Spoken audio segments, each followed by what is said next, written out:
kita ngelihat Roy Suryo, Dr. Tifa, Refli Harun ini bukan orang-orang yang bisa merusak.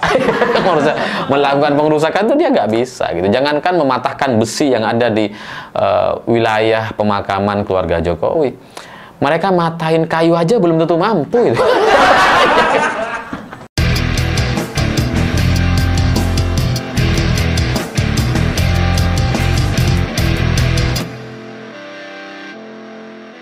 Selamat malam semuanya. Hari ini terus terang saya agak kaget ketika para pembela Jokowi mengklaim bahwa Roy Suryo, Dr. Tifa, dan Refli Harun itu merusak makam ibunda Jokowi. Saya agak bingung gitu ya, karena ya memang Roy Suryo ini kan memang agak-agak kelewatan setahu saya, memang dari dulu begitu, tapi masa sih sampai ngerusak gitu ya. Ya sebagai orang yang tidak berkubu dan tidak berpihak atas kasus ini, saya coba cari tahu, dan lewat video-video yang disampaikan sama Refli Harun ternyata nggak ada pengerusakan. Nggak ada itu.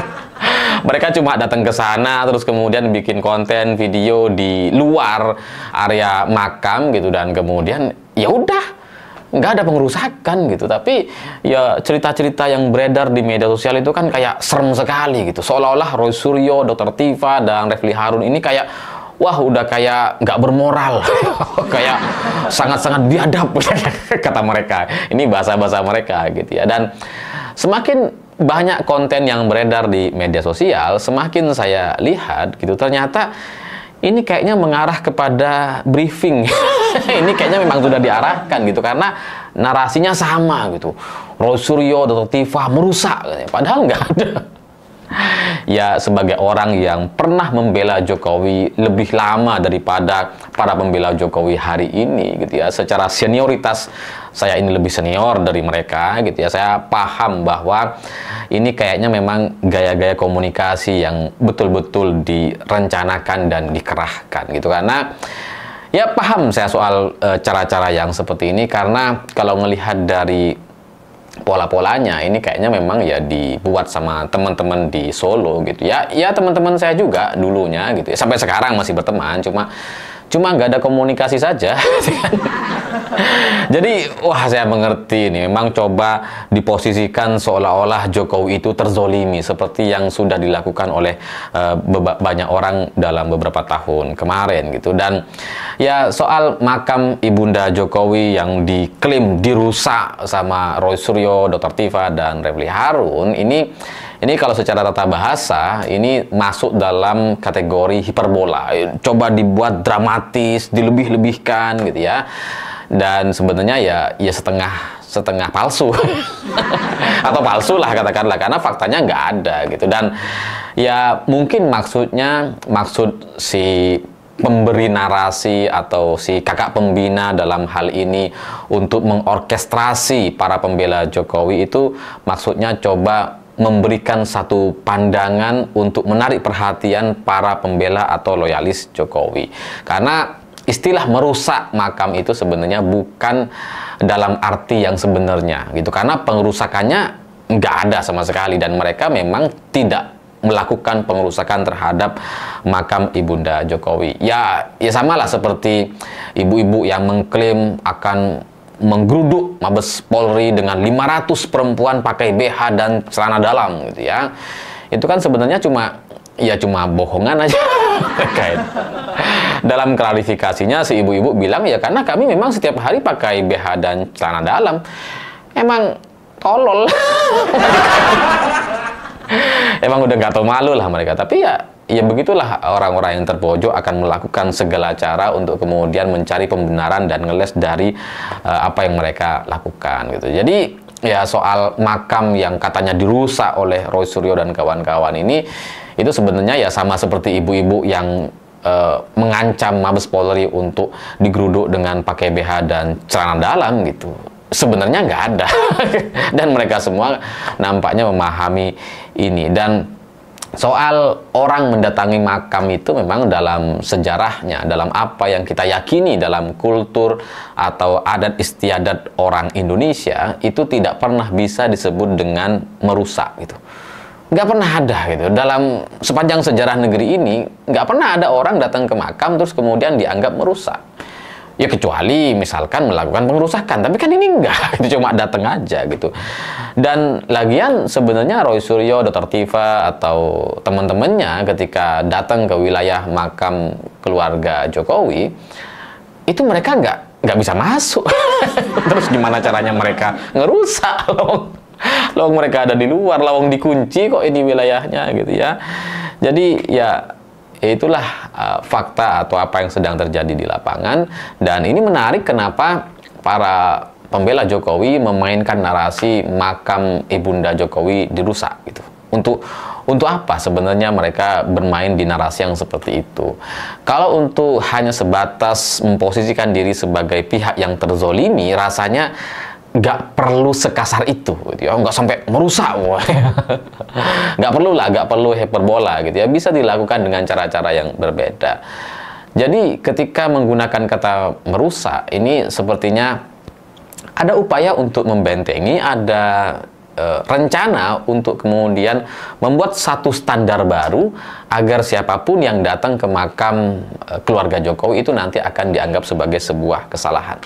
Kenapa? Ya nggak ngerti ya, mereka sedang menjaga apa, saya nggak tahu gitu. Tapi ya kira-kira seperti itu, supaya nggak ada orang lagi yang datang ke sana atau melihat makam keluarga Jokowi. Padahal ya nggak ada yang salah dengan hanya melihat makam. Apa sih salahnya melihat makam?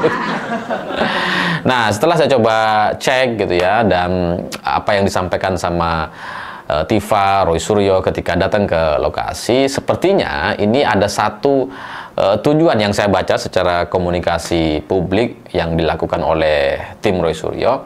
Sepertinya mereka mencoba untuk menaikkan atau mempopulerkan nama Hari Mulyono, sosok yang secara pengenalan publiknya sampai hari ini itu masih sangat minim sekali.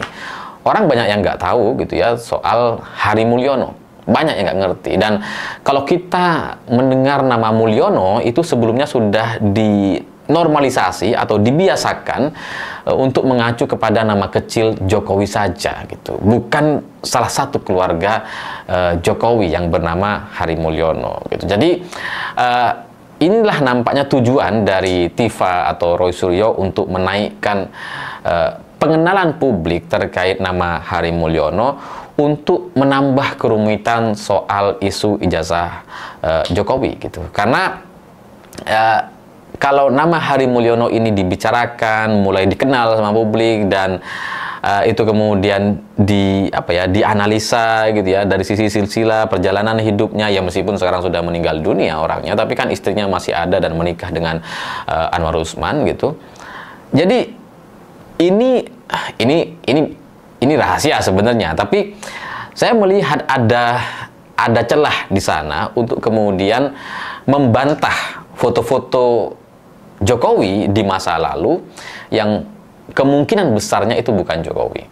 Yang foto itu digunakan di ijazah Jokowi. Jadi ya ada celah di sana gitu. Saya nggak mau jelaskan mendahului timnya Roy Suryo, karena saya juga sekali lagi saya nggak berpihak kepada siapapun. Saya hanya menikmati pertengkaran ini gitu kan.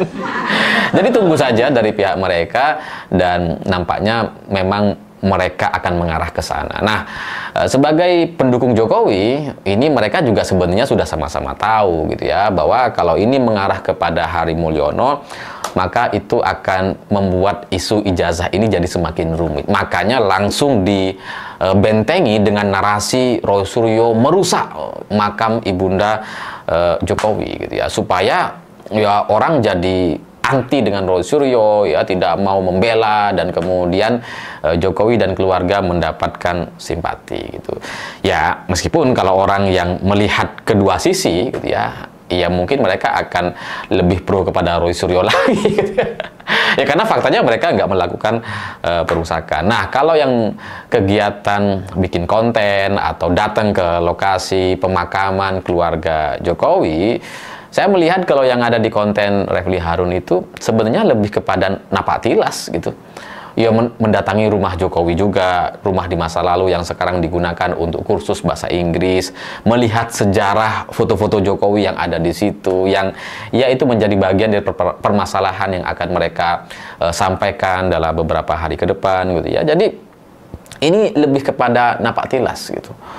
Ya, ya tapi para pendukung Jokowi udah ngerti gitu ya. Ini bahaya kalau sampai kemudian diarahkan kepada Hari Mulyono dan silsilah Jokowi atau keluarga Jokowi yang lebih besar gitu. Karena ya kalau orang yang memang benar-benar pendukung Jokowi, sebenarnya kita sudah mengerti ada beberapa masalah di sana gitu. Jadi ya itulah faktanya gitu. Nah, kalau orang datang ke makam, foto, terus kemudian dia berada di luar dan tidak masuk ke dalam karena dikunci wilayahnya, ya, dan tidak ada tindakan yang merusak gitu ya, tapi kemudian dianggap merusak atau dituding merusak, itu justru sebenarnya itu ya merugikan kubu Jokowi sendiri. Orang-orang yang selama ini mungkin masih mendukung Pak Jokowi gitu ya, masih pro dengan Jokowi atau anti dengan Roy Suryo, itu dengan adanya isu ini, dengan tudingan yang salah tersebut, yang sangat fatal tersebut, itu bisa membalikkan keadaan. Orang-orang yang sebelumnya mungkin mendukung Jokowi bisa mendukung Roy Suryo setelah ini gitu, kalau melihat dari dua sisi. Dan secara logis, kalau orang berpikir logis gitu ya kita ngelihat Roy Suryo, Dr. Tifa, Refli Harun ini bukan orang-orang yang bisa merusak. Melakukan pengrusakan itu dia nggak bisa gitu. Jangankan mematahkan besi yang ada di wilayah pemakaman keluarga Jokowi, mereka matahin kayu aja belum tentu mampu gitu. Mau buka air aja belum tentu bisa itu semuanya gitu ya. Masih minta tolong ke temennya kadang-kadang gitu kan. Jadi ya itulah faktanya. Dan fakta lainnya, wilayah pemakaman keluarga Jokowi itu dipagar besi, dan ya ini termasuk baru gitu ya, termasuk unik gitu, karena saya nggak tahu apakah di tempat lain juga pernah terjadi, tapi setahu saya yang namanya makam itu nggak begitu, nggak yang dipagar besi terus kemudian nggak bisa dimasuki gitu. Karena ya saya sudah banyak sekali melakukan ziarah kepada ya banyak tokoh-tokoh gitu ya, dan kalian juga bisa cek sendiri gitu ya, tokoh-tokoh di Indonesia itu ya rasanya nggak ada yang kemudian dipagar seperti itu.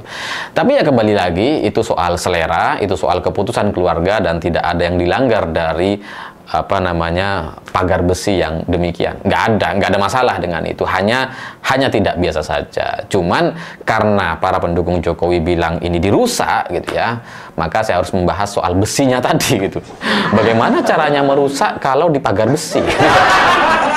Apalagi orang-orang yang datang juga bukan orang-orang yang punya kekuatan untuk melakukan pengrusakan gitu. Tapi ya itulah cerita komedi politik di Indonesia. Kelucuan-kelucuan dan ketololannya itu patut untuk kita tertawakan saja. Saya pikir itu. Terima kasih sudah menonton. Begitulah kura-kura.